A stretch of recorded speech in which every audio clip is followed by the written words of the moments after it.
Good evening, humans. Tyrannosaurusmoth here, and tonight we're taking a look at the WWE Ultimate Edition 24 Bray Wyatt figure from Mattel. Let's do this.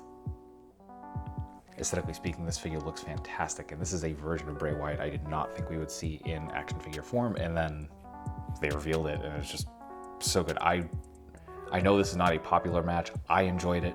There's just a lot of stuff that worked for me, so I don't know if I'm in the minority there or not, but yeah, just I love that they caught this and all three versions of his look from this match, and we'll get into that in the next section. But for here, sculpt is great. We have an all new torso for the upper and lower torso, a completely new sculpt, so that kind of top piece he was wearing there, so you see a lot of buckles and stitching going on here. There's a little bit of paint on the front from when the black light was on.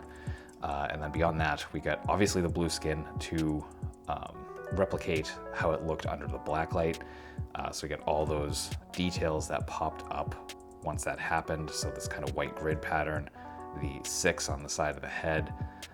We got the red contacts in there too. The eyes on this one were really striking. I think they did an unreal job getting that to work. So that's awesome. The dreads look great with the blue here at the end, because obviously the ends of his dreads were kind of more blonde, so they're picking up on that black light.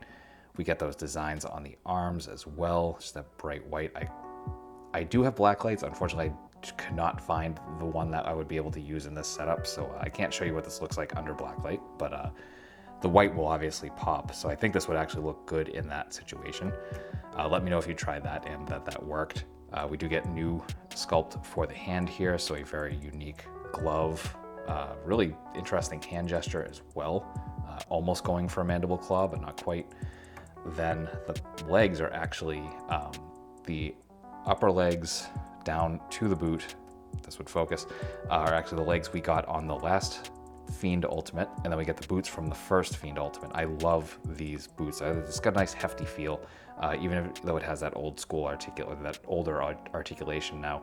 I really just love like the buckles, the heft to it, and little spots of red too, which kind of pop out. So yeah, fantastic looking figure. Accessories here are awesome. Like I said, it allows us to recreate all three of his looks from the course of the match, which I think is great.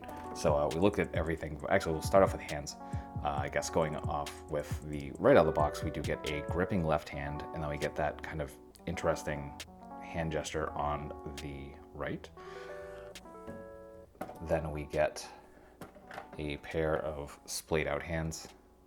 Obviously the glove on the right, and then the left with the design. And we get a pair of non-black light splayed out hands, so plain for the right and the left, and then the right gets the glove so you can see it in color. Really, really cool. Then for the other hands, we do get the same hands we saw previously, so we get a right or left grip, pardon me, and then a right of that weird gesture. And then that is because we get the non-black light arms, so we get all the details with the tattoos there as well. Excellent, excellent work. Great colors here too. They really, really pop. And then we get 3 different head sculpts. So we get the black light head sculpt we just looked at with kind of the smiling face, those red eyes. Really, really cool stuff.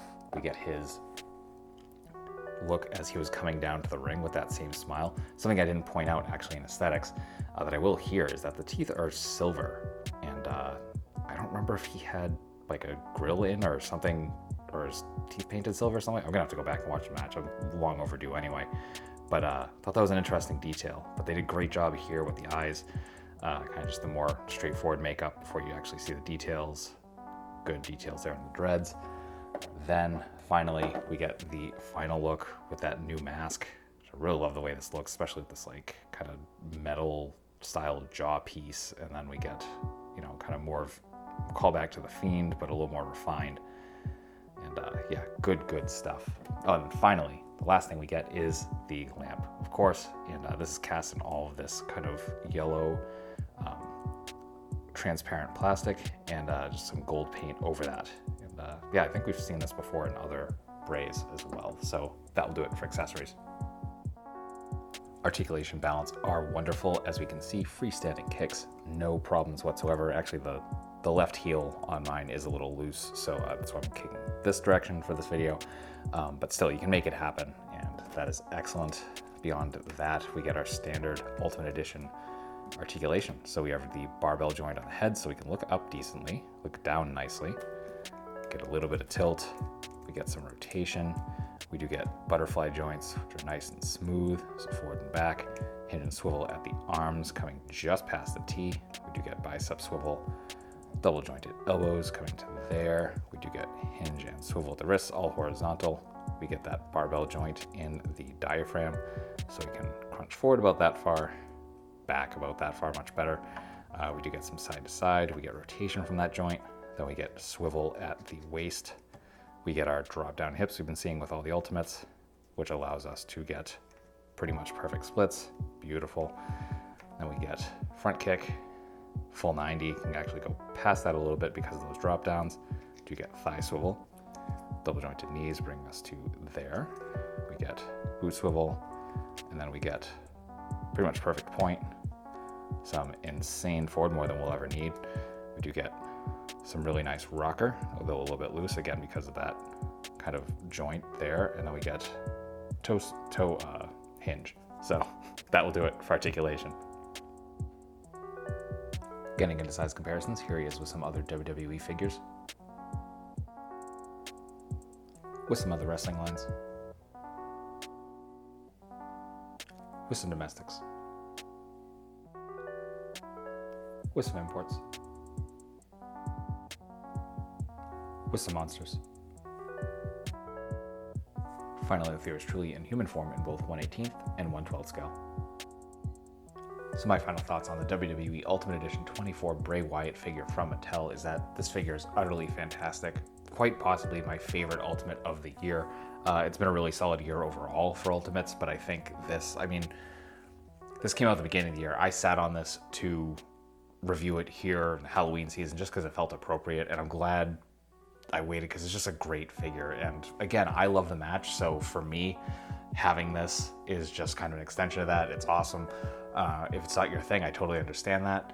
And yeah, but I think if it is your thing, absolutely pick this up. I mean, I think a lot of the Bray Wyatt and Fiend figures have been great. I think this is absolutely one of the best. So yeah, if you like some of those figures, especially considering the reuse in the legs, definitely worth picking up. So that being said, I hope you found this review informative and somewhat entertaining. If that's the case, I hope to see you back here because I do reviews every week of action figures related to tokusatsu, dinosaurs, monsters, pro wrestling, and more. So if any of that appeals to you, come on back. Let's talk about some really nice plastic and escape the world for a while.